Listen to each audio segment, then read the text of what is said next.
Take your pizza and go the fuck back to Africa. They told us to go back to Africa. So we looked into it, and what we found just might surprise you, because going back isn't just possible for some of us, it's actually waiting for us. There are countries on the continent that have literally written laws to welcome home the diaspora. Not as tourists, as citizens, and as family. Go back to Africa. So today, guys, we're addressing those comments that we see on our channel. Go back to Africa. How come you guys haven't visited Africa? I mean, how do you guys know if we visited Africa or not? Actually been there many, many times. Now, welcome back to another episode of Feeling in the Brain. Slow travel. And today we're doing things a little bit differently. Probably gonna have an uncomfortable conversation at the end too, so hang around for that. Look, we're taking that insult, Go back to Africa. and we are turning it into an itinerary. Y'all ready for this one? Stay tuned, guys. Let go.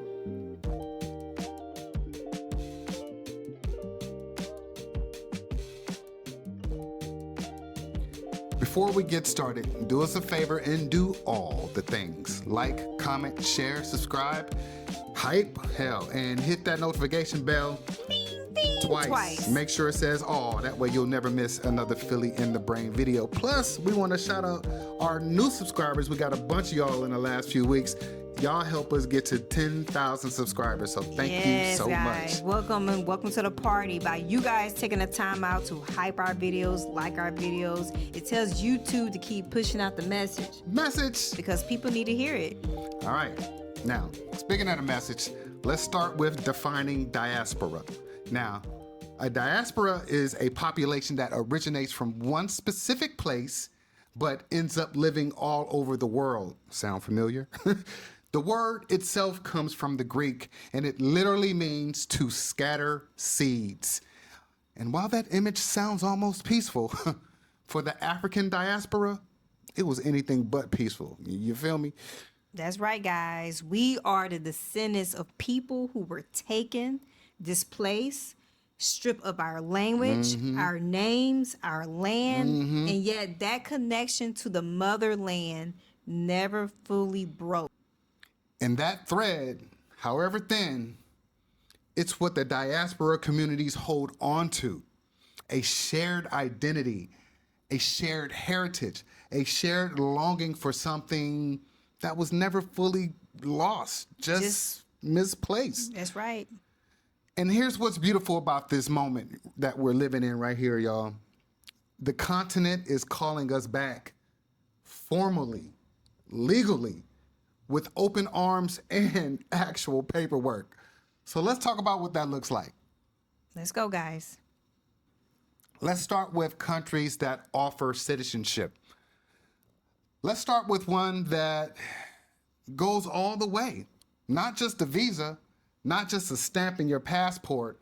We're talking about citizenship, y'all. A seat at the table, a legal home on the continent. You know what the first one is, baby? Ghana. We talking about Ghana, and they have that right to abode. Now, Ghana was one of the first countries to put policy behind the welcome through something called the right of abode. Any person of African descent can apply to live and work in Ghana indefinitely. No employer sponsorship, no expiration date, just come and you can stay. This program picked up serious momentum during the year of the return in 2019, which marked 400 years since the first enslaved Africans arrived in America. Now, Ghana didn't just acknowledge that anniversary, y'all. They turned it into an invitation. Come on, people, let's go. Thousands of people from the diaspora showed up, and many of us never left after that. That's right, guys. We thriving over there in Ghana. And honestly, it's easy to understand why. Ghana offers something that's so hard to put into words until you actually experience it. A sense of recognition. Yeah, but beyond the feeling, there's also the beauty. It's so beautiful there, y'all. Like, You can walk through slave castles that force you to confront the full weight of history. You can move through the canopies at Cocoon National Park. You can go on safari at Mole. I think I'm pronouncing that right. You can relax on the beaches of Busawa? Oh, Yeah, man. I believe so, I don't know. Don't come for me, y'all. We learning. We trying to get back to the diaspora and back to Africa. Look, and then after all of that, you can end your night in Accra. I hope I'm pronouncing that right. Somebody help me. Which has one of the most electric nightlife scenes on the continent.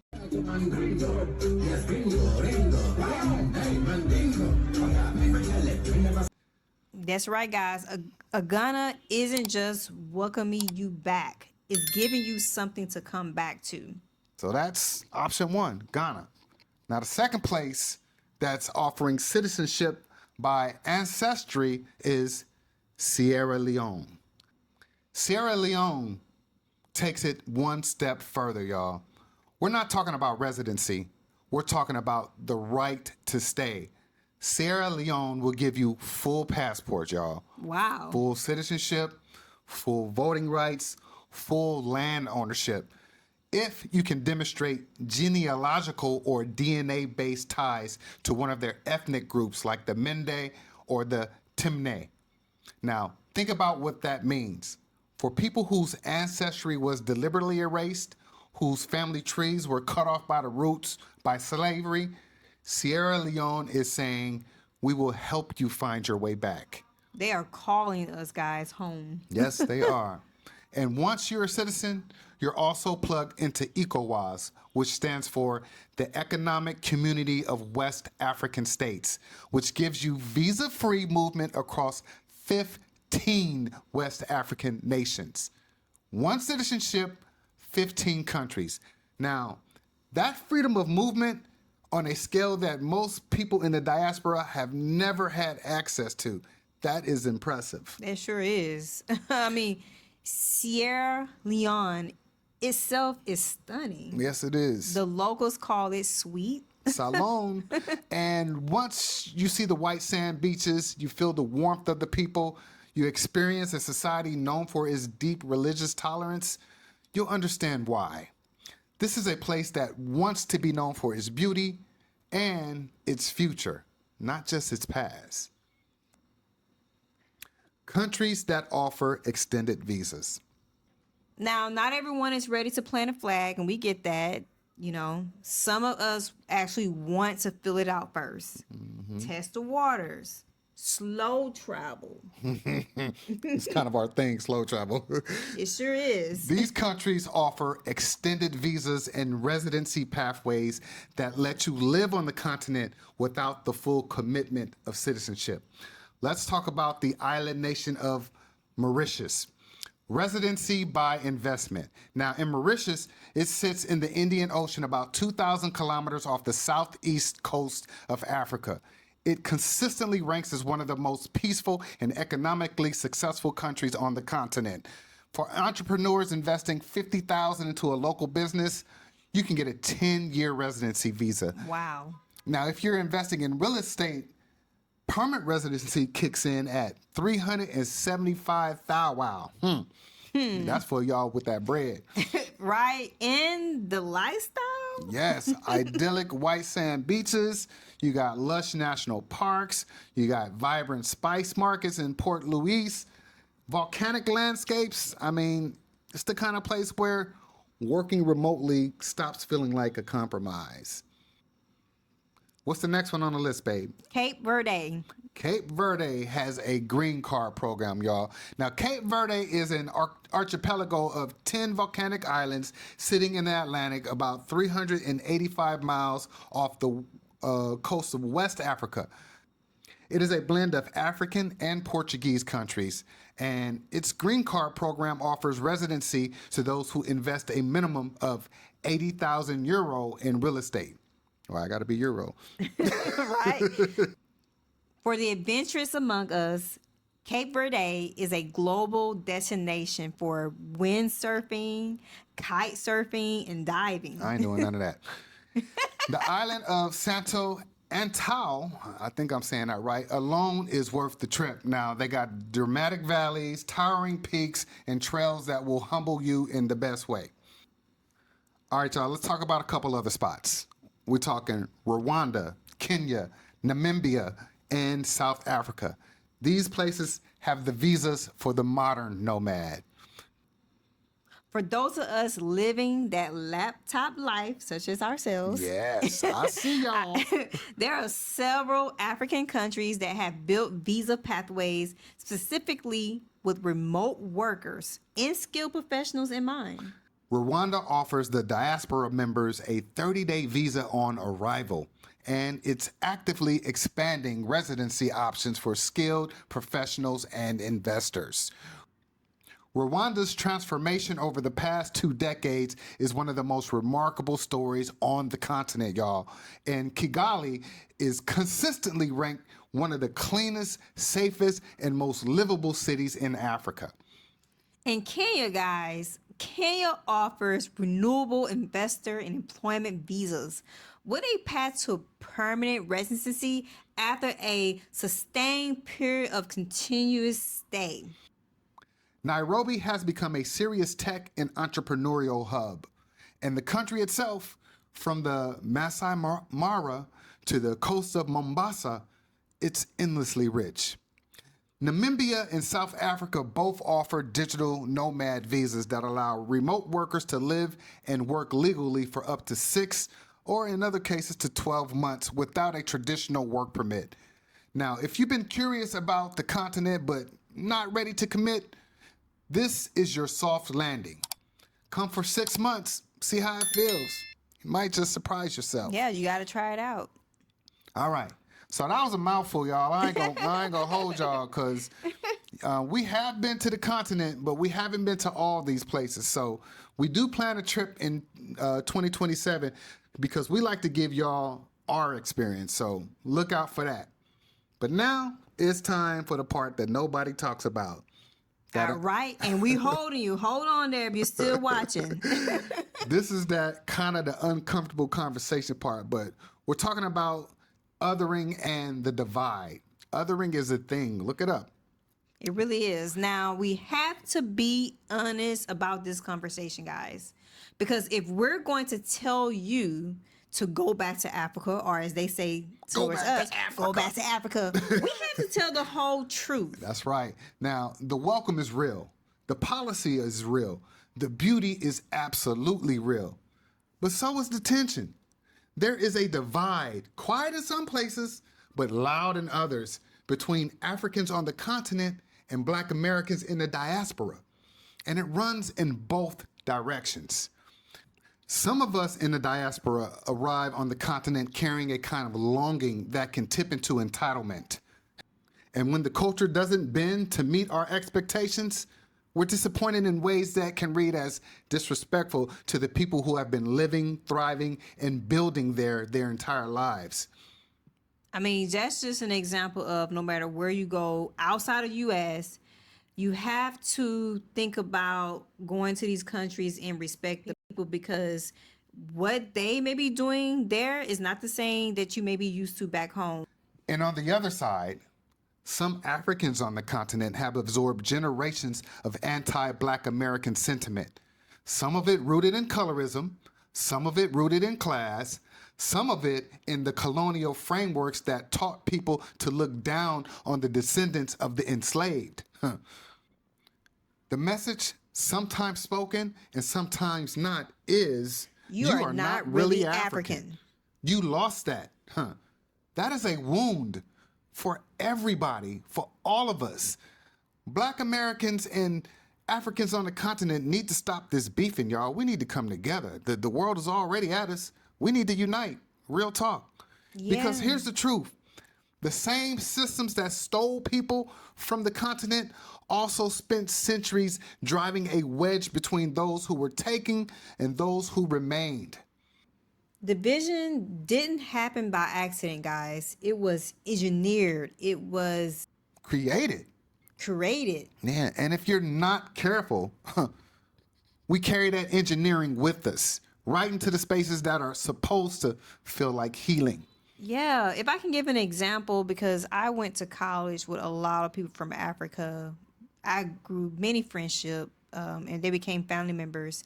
And I remember going out to dinner with a few, and I remember them asking the question, is there a reason why Black Americans don't take advantage of opportunities in America? And I asked them, is there a reason why you assume that? But I was just trying to figure out where that comes from. And close friends of mine from Africa told me that they're taught back home before they even travel to America that Black Americans are lazy. And I don't know, still don't understand why that is. That is an example of the colonialism and the division that was taught to keep us separated. I mean, it's working as designed, but we got to overcome that. Yeah. Now, this doesn't mean that the continent isn't for us. It absolutely is. But it does mean that going back requires more than a plane ticket and a right of abode application.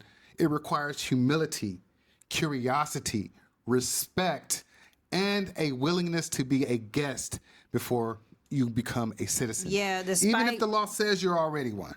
Right. Despite what we have been told, despite what they've been told about us, it is going into the countries, respecting them, and just out of curiosity, learning about their culture, learning about their food, just as we are when we're going through Southeast Asia. Look, the relationships worth building on the continent are the ones built on mutual respect, as she just said.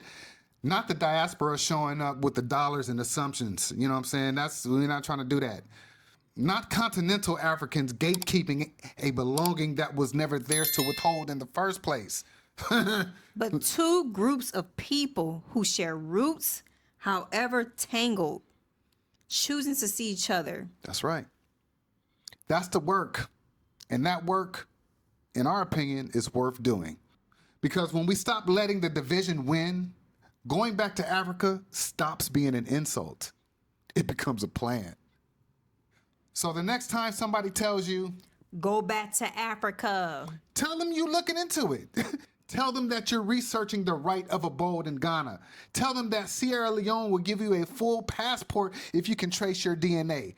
Tell them that Cape Verde has beachfront real estate and a green card program. Tell them that Namibia has a digital nomad visa and the sky there looks like nothing you've ever seen before. Tell them you're not going back in defeat. You're going back with a purpose. Because that's what slow travel taught us. It's never really about the destination. It's about the intention behind the journey.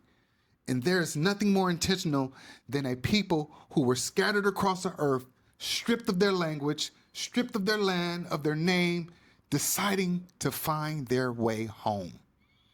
Any way possible, by any means necessary. That's right. Not because someone told them to. Go back to Africa. Because they choose to. Listen, we are Philly in the brain. We travel slowly, we live intentionally, and we go where we are treated the best.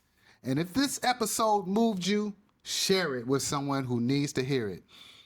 Drop your thoughts in the comment section. We want to hear from you guys. By you taking the time out to, again, like our videos, share them, hype them, it tells YouTube to keep pushing out the message.